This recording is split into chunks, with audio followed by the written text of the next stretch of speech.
Welcome to today's episode of the Author Entrepreneur Collective. I am your host, Stacy Matson, author of Bucket List Living, Living Your Purpose, and owner of Bucket List Unlimited. Today's guest is Stacy Foust, a human design mentor and visionary guide for high-achieving leaders and entrepreneurs who are ready to lead with authenticity, clarity, and energetic alignment. Stacy is known for her piercing insight and a presence that activates truth. She works with leaders who are no longer interested in forcing themselves into strategies that don't fit and instead want to redesign success from the inside out. Using the precise language of human design and gene keys, Stacy helps her clients unlock sustainable, aligned growth by embodying who they actually are, not who they've been told they should be. This conversation is less about fixing yourself and more about remembering yourself. If you're a leader or entrepreneur who feels called to lead differently, more intentionally, more energetically aligned, this episode is for you. Welcome, Stacy. Please tell us a little bit about yourself and how you started with human design. Hey, Stacy, thanks so much for having me on. Um, I discovered human design in about 2018, I believe it was. I've been in the direct selling world for over 40 years and led a really successful team, top 10 in the nation year after year for decades. And when I discovered human design, I realized that I kept burning out because I was out of alignment. And it just was a big eye opener for me. I'm a cancer survivor. I kept burning out and it looked successful on the outside, but on the inside, I was exhausted. And so I kind of dove into this actually in 2020 when I thought we were only going to be like in COVID for 6 weeks. I thought, oh, this will be fun to like look at. And I dove in and I never came out. So it's been a really fun journey discovering myself. And then I kind of just shared with friends and relatives and some of my clients, and then realized that there's really something to this. And it kind of evolved into a business in 2023. Nice. Yeah. So I understand we're going to be talking about human design as it coordinates with leadership, I guess, today. Yeah. I think that would be fun. Okay, cool. Would you like me to share my profile? I would love that. Okay. So, the hologenetic one or the foundation chart? I believe do they look different? Yeah, the one with the body is the foundation chart. Yes, that one. Okay. Share my screen first. Okay. Can you see it? I can. I can. Thank you. Mm-hmm. Yeah, I thought it'd be really fun to dive into your chart, Stacy. We've worked a little bit together and we are very similar in that we're both manifestors. And they're basically 5 different designs overall: manifestors, generators, manifesting generators, projectors, and reflectors. And manifestors make up about 8% of the population. And so we don't make up a lot of the population. However, we're very much leaders. Not that other types are not leaders, but we lead in a very specific way. And it was really fun kind of diving into your chart, Stacy, because I'm like, oh my gosh, she's a leader there. She's a leader there. And there's no doubt in my mind you understand we all understand our design on a very visceral level. But as you learn it from the human design perspective, it allows you to put language to who you are and what you do. And so you won't deviate as much. You won't get roped into other ways that people see you. It helps you really align with who you are so that you're able to just do what you do. Does that make sense? Yeah. Yeah.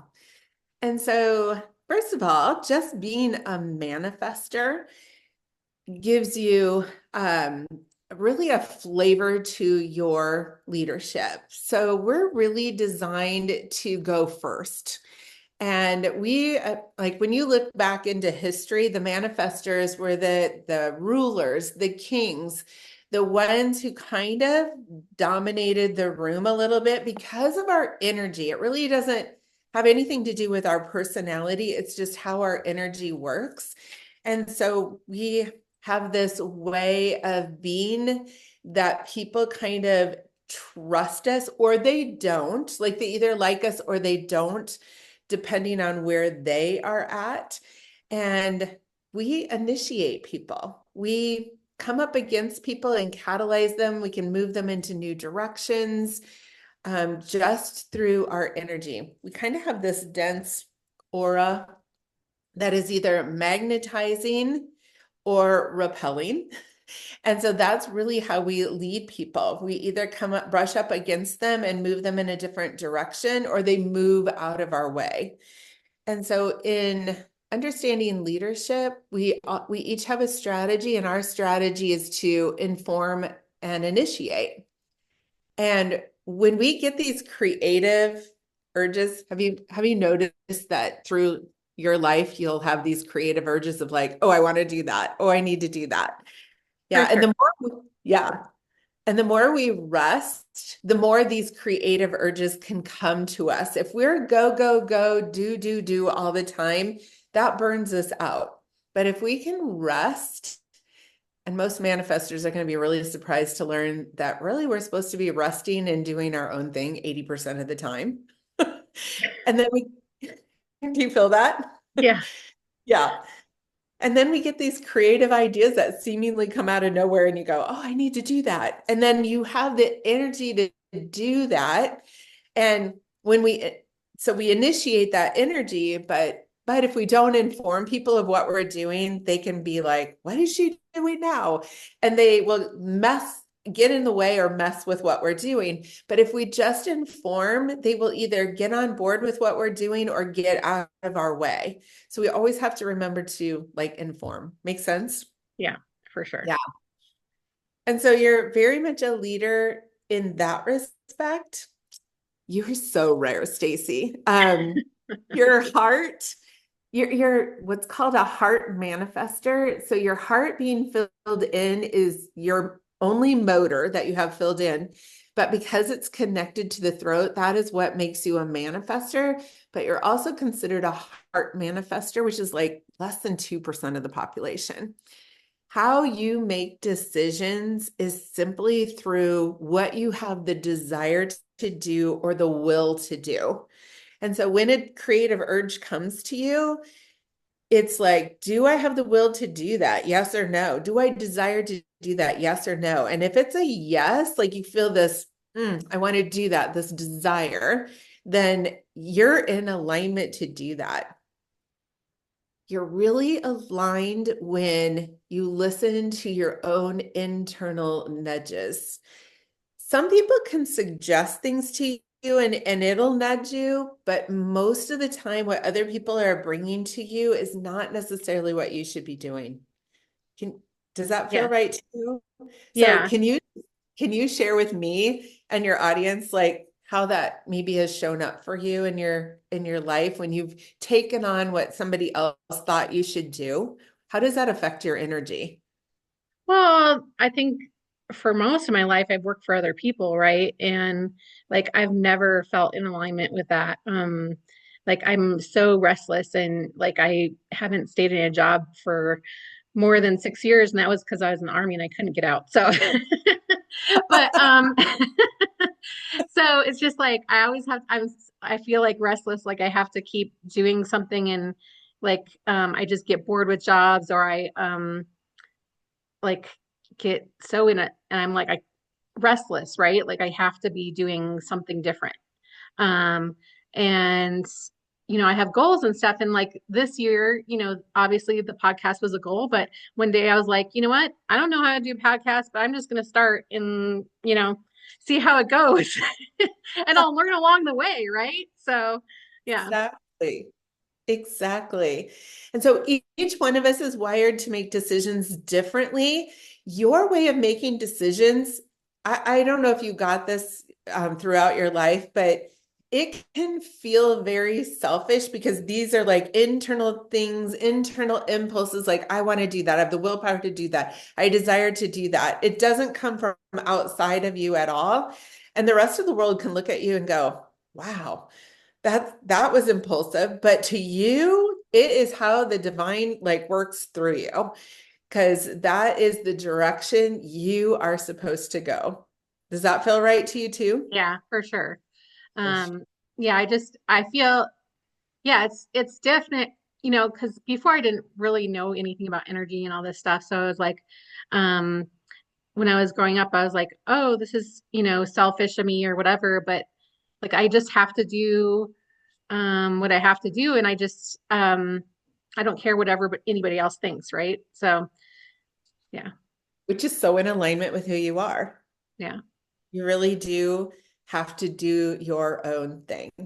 yeah, And a big part of that is this line right here, the 2145. It's one of your main lines. It is your manifestor line because it's the motor to the throat.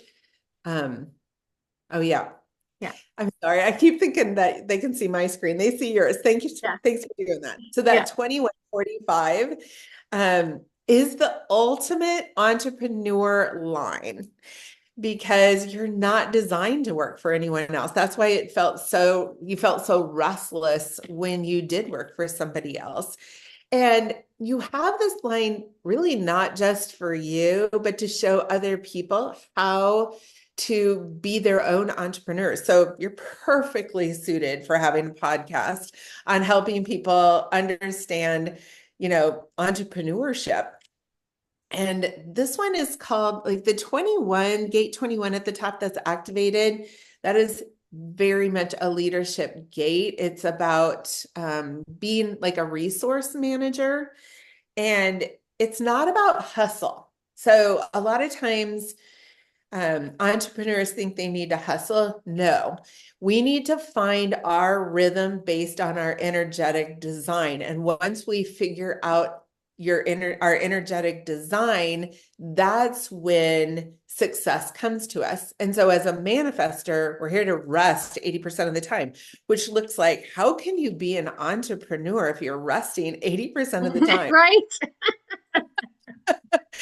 But it's our design, because if we don't rest, we don't get these insights that drop in. We don't get these creative urges that drop in. And that's what makes us go.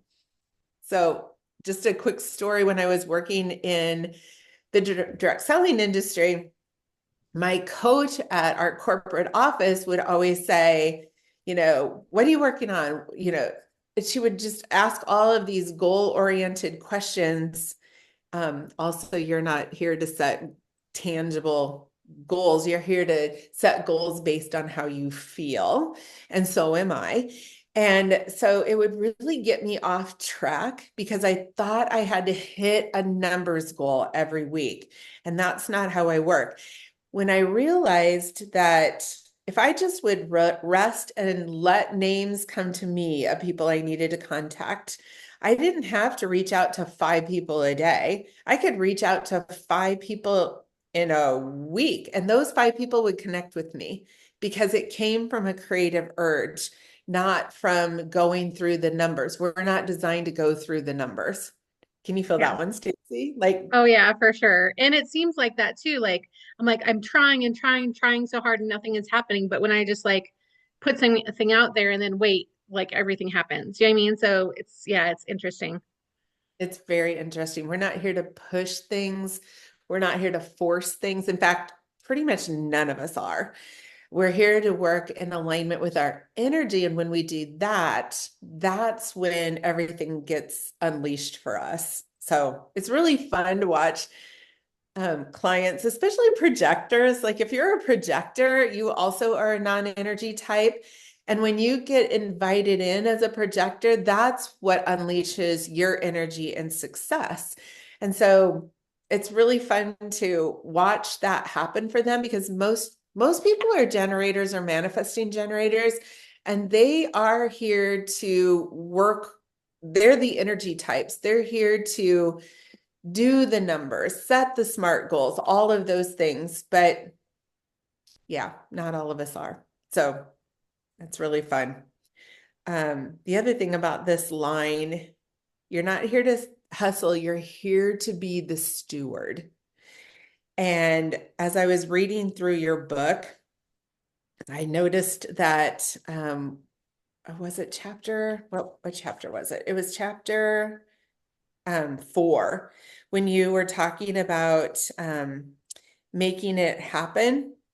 You really were the resource manager there because you were talking about how to save and how to wait and how to put it together.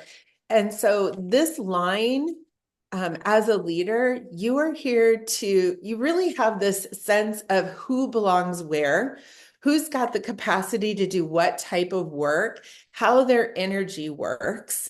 And it's not about hustle, it's about instinct of knowing what energy people have, including yourself, what the energy you have to do is, what resources you're going to need to do that, what people need to like come on board in order for you to do that. It's such a great line because you're here to be the boss. You're here to resource manage all the resources for all the people within your community, your organization, your business, all of those things. So do you want to speak to that? Yeah, so I've had a group of people like my tribe or whatever for years or whatever, but I would just automatically, they just automatically, coined me as a leader, right? Because I was the one that created all the events and did the calendar and you know what I mean, and that was it's fun for me and everybody else is like, oh, I don't want to do that. You know what I mean? So it's just like, and I didn't like show up to be the leader. I was just like, I love creating stuff and I love planning and organizing and stuff like that. And so I planned all our travel and events and all that stuff. So yeah, I'm not deliberately trying to be the leader, but it's just something that I don't know, people are drawn to me as because I take care of stuff, I guess. I don't You do take care of stuff. know. Make people feel safe when you do. And so the other thing about this line is that when you step into your voice of authenticity and you really do have this sense of control, not that you're controlling, that's not what this line is about, but you have a sense of what needs to happen in order for the whole community to feel successful. And if you hold back your voice in that sense, it cuts off. This is called the money line, by the way. Not that it's related to just money, it's related to resources. But when you hold your voice back, when you know what needs to happen, it cuts off your money. And Okay. so the more you speak up and step into your authenticity and do kind of control things in a way that serves the collective, then you are right on track with who you are. Any Nice. thoughts on that one? Yeah, because obviously lately, so I had like a side job or whatever, and I lost that, and I was like, okay, now I'm shoved into my business, right, to try to make it successful. But yeah, and then like I had to try to step back to my tribe because I didn't have money to spend with them and all that stuff. So now it's just like everything's hard, you know what I mean? Because I'm like, I don't, I can't, control this anymore because I don't have money to go out all the time and all that stuff. So it's just, yeah, you're right about the money resource. Like if I'm not like in my zone or whatever, it just like cuts everything off. Yeah. Also, I'm noticing you have gate 14. It's the second one down on the left-hand side. That's your purpose. And your purpose, the gift of your purpose is competence. Like and the shadow is compromise. You're not here to compromise your voice, your resources. You're not here to be a people pleaser. You're really here to be competent and help people put resources in the right places so that everybody can thrive for sure. So, um, you said something about leadership. And so, right here where it says your profile, you're a 5-1. Not that I love the words that the founder. Oh, you're not a heretic, and No. but you are a little bit of an investigator. So the 5-1 is also the ultimate leader profile. Not that people who have a 5-1 feel like leaders, but you have the energy that you give out that other people see you as the leader. And you said that earlier. And it is very subliminal. You won't feel it, but other people will naturally come to you as the leader, and they kind of see you as the person who can fix problems, that is kind of the savior sometimes, that has solutions. And so they see that in you, but they can also project that onto you. So you do have to be a little bit careful with the 5-1. So anybody who's got a 5-1, people will project onto you that you can probably do more than you really want to do. Hmm. And so you have to set those boundaries and let people know, I can do this, but I can't do that, or I don't want to do that. So it's not that you can't, because you can pretty much do about anything. It's more so that willpower your willpower doesn't allow you to do that. Doesn't get, it's not your, God is not telling you to do what everybody is asking you to do. Your desire tells you what's in alignment for you to do and what's out of alignment for you to do. So do you find people project on you that you can do way more than you want to do? Yes. And yeah, like the planning thing or whatever. Just certain things aren't in alignment with my energy. So, especially with my group, right? They're like, "Oh, can you plan this event and this event?" And I'm like, it's not really what I want to do." You know what I mean? So, I'm very particular on what kind of events I plan and that kind of thing, because my energy is really well, and it has a lot to do with, my background too with police and army. Like I can't really do huge crowds, right? Or like, I would never be in a mosh pit or whatever at a concert because I'm like, I just, I couldn't do stuff like that.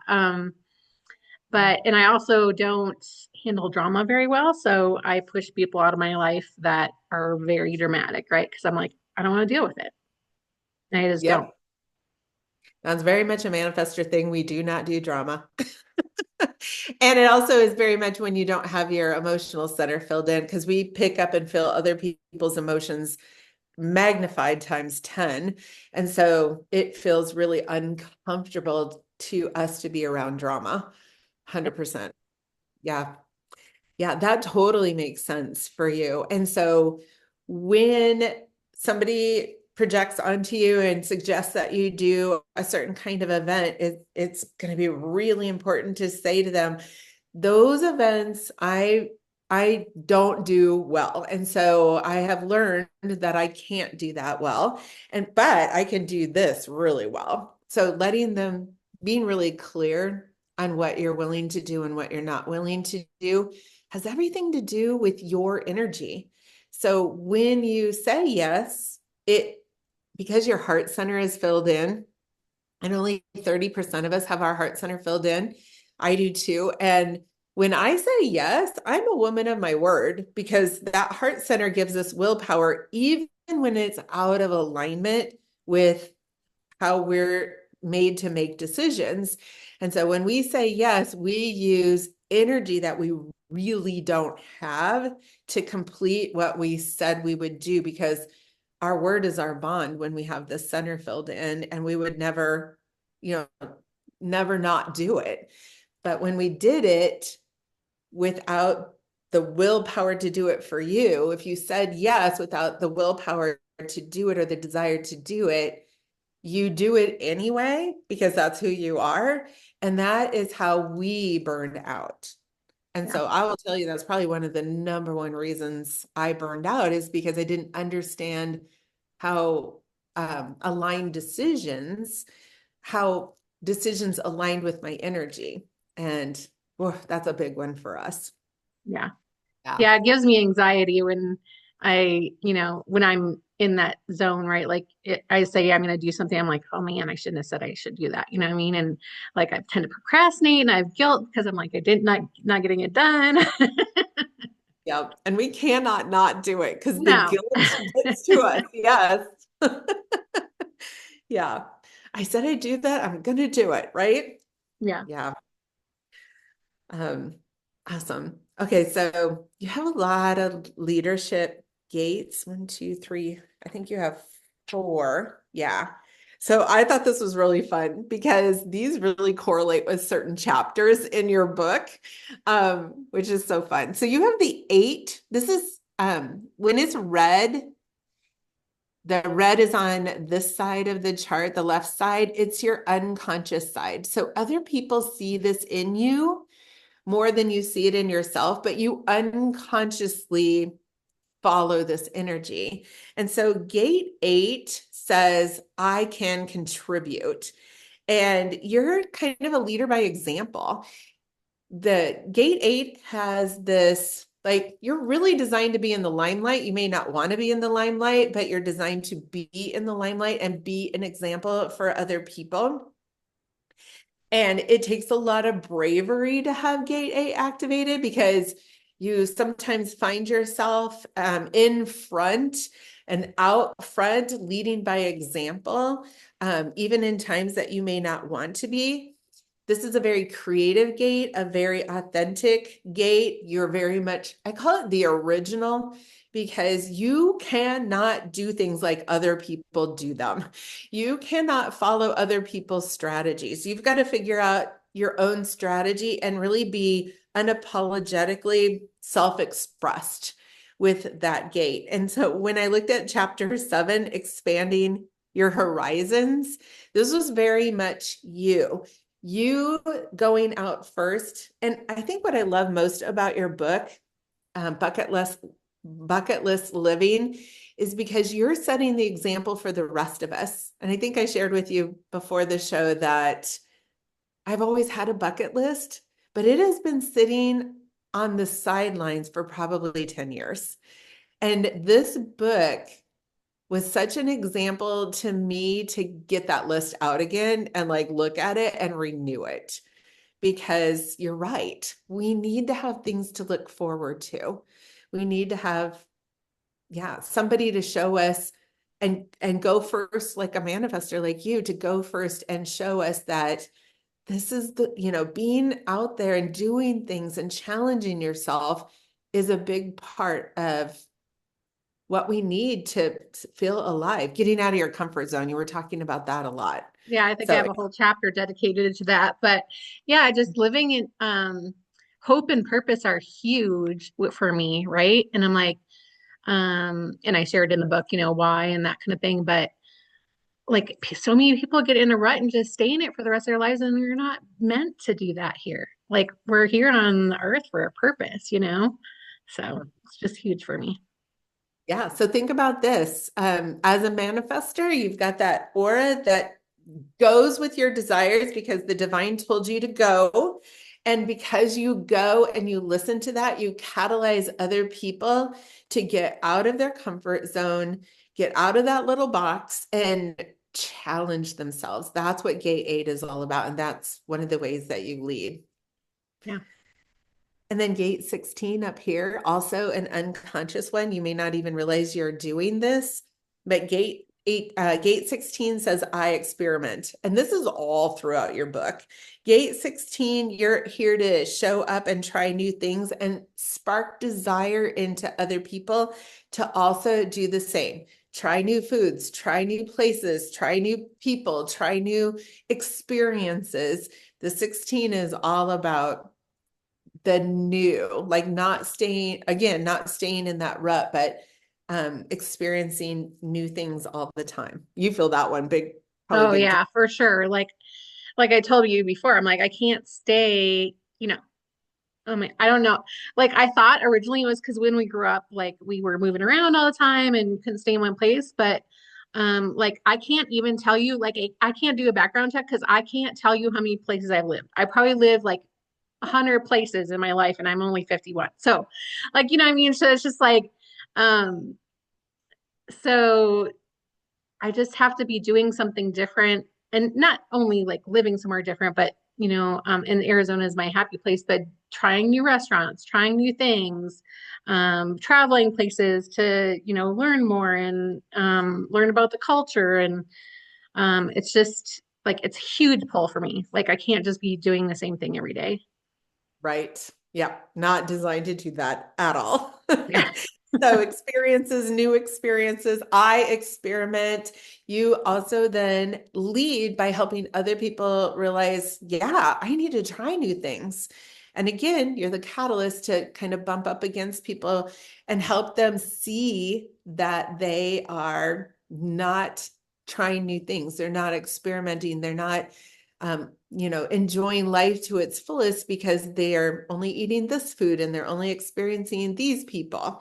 But you really help them to get outside and try new things. Yeah. And then we talked a little bit about the 45. The great thing about the 45 over here is it's both black and red. So that means it's on your conscious side and your unconscious side. And this is the gate that says I have, meaning resources. And so you really hold space and resources and structures for other people. With this gate, you can be very generous, very grounded, and very invitational. Like how it shows up is, I have this, let's do it together. This probably builds your community a lot. And you have this grounded sense of you're not going to when in alignment, you have this grounded sense of you're not going to overgive or undergive, but this is very much about um, everybody using their resources and pulling their resources together for the community. So this is very much a community line. And it's almost like I'll scratch your back, you scratch mine. And only people who are willing to bring their best are allowed into the community That's because, true. because if they don't bring their best, then they're stealing the resources. Does that make sense? And Yeah. so you want everybody to thrive in your community. Yeah. True? Yeah, I have a lot of like my tribe or whatever. I talk a lot about them, but especially in the book too, is like we have like potlucks or whatever where everybody brings something. Like, even the hosts like has some stuff, but they're not, the host never has to do everything themselves, right? Like we're all like a community and we bring stuff in and like I'm a veteran, so I get vet ticks all the time. I'm like, okay, like, you know, so I was like, I can take three people to this event, just like kind of try to bring people together. And then that's the thing. Like I bring them to the event and then, they buy me a drink or lunch or whatever, you know what I mean? So it's just like, it's kind of like all community based for sure. I don't expect anybody to do that for me, but it, just happens, right? Because, yeah, so Because you're the resource manager. exactly. And you lead by helping people see their gifts and talents and what they bring to the table. And there's a lot of reciprocity in this line where everybody, like I give, you give, we all have more together. Right. Reciprocity is important. And then one that we share is the 56. So this is on your conscious side. So you probably feel this one. I was trying to see where it was in your chart. That's Oh, right. okay. Yeah. There. Yep. So 56 says, I believe. And this is very much a storyteller line. And it's very much an adventure line. So the more adventure we have, the more we experience life, the more we have stories to share. And this is all over your book as well, especially chapter 6, where you talked about sharing the experience with others. You are here to share your experiences with others because when you share your experiences, it gives them belief in themselves. So this line is not just about sharing random stories. It's about sharing stories in such a way that others can see themselves in your story and believe that they can do it too. You really kind of awaken possibilities in people by weaving meaning into your stories where they can feel like they're a part of your stories. And your whole book is about that, but especially chapter 6. where you talked about how important it is to share your experiences, because in sharing your experiences, it affects other people. And I know you can feel that one too, right? Yes. And well, like I said, I love traveling with others, right? don't think I would even like traveling by myself, but that's what sharing that experience is. And you know, not only envisioning the place before we go, but the whole travel experience. And yeah, it might not be perfect every time, but we all learn Right. from travel or, what we do together. And we learn from each other too. Like, I don't know what I don't know. And other people are, subject matter experts in other things. So that's why I love learning and love traveling and love community because we can learn from others and help each other out. And, like you said, with this whole human design thing, everybody has their own strengths. And as a community, we can help each other out with that. Yes. Yeah. You also like to collaborate because your definition has a small split. The 11 isn't filled in. And so there's a split between these two filled in and then these two filled in, the throat and the heart and the head and the ajna. So that split actually gets filled in by your community. And so you are here really to collaborate, to bring out the best in a community. Yeah. So anyway, that's what I had for you today. Thoughts or questions or anything else that you It um, just amazes me because I before I met you, I think we met at that one what is it called? It was like a speed dating network. speed dating for businesses, right? So but yeah, I was like, oh my goodness, I never heard of human design before. And like it's amazing like how much it really affects and is your life, right? Yeah. So It is very much our lives. And what I love about it the most is that once we understand who we are and how our energy works, because honestly, we just tap the surface. There's so much in our design that when we hear about it and learn about it, we go, oh, that's why I kept getting burned out, or oh, that's why I would get confused, or that's why I would feel uncertain. I mean, there's so many things because when you think about it, there's 10 to the 65, which means there's a 10 with 65 zeros after it. That's how many combinations are in human design. So we're all different. We're all snowflakes. And we pick up conditioning thinking, oh, I must be like her, or I need to do it like him to be successful. That's not at all true. We're here to follow our own design, and that's how we're successful. yeah. I notice a lot, with the TikTok trends and all that stuff, everybody's trying to follow everybody else. I'm like, that's not how life is meant to be lived. You're supposed to find who you are, right? So I'd love you to talk a little bit about what you do with your business then, if that's Oh, okay. sure. Yeah, so I have a couple different things that I do. I do one-on-one sessions to help people understand their design. It's called the Sovereign Signature. It's one of my favorite things to do. I love working one-on-one. It's actually in my design. And so that's like a 1 hour session. And I'm going to give you guys a code, Stacy. So if anybody wants a one-on-one session, if they use FF50, they get $50 off, friends and family. Nice. And so that's probably the place I would start. They can also pull a free profile. So if you want just a free profile to look at your design, you can go to my website, stacyfoust.com, and pull a free website. You do need your date of birth, location, and time. So time is important when we get down into the details of things. And usually you can find that on your birth certificate. The time you were born. Yep, the time you were born. Mhm. And then my newest, what I absolutely love is I went away on a silent retreat last year, and I just felt like a book was coming, but instead it was a course. And the course is on leadership because for 40 years I've studied leadership. I've loved leadership, but I realized so many things that we learn in leadership is not aligned with who we are as individuals.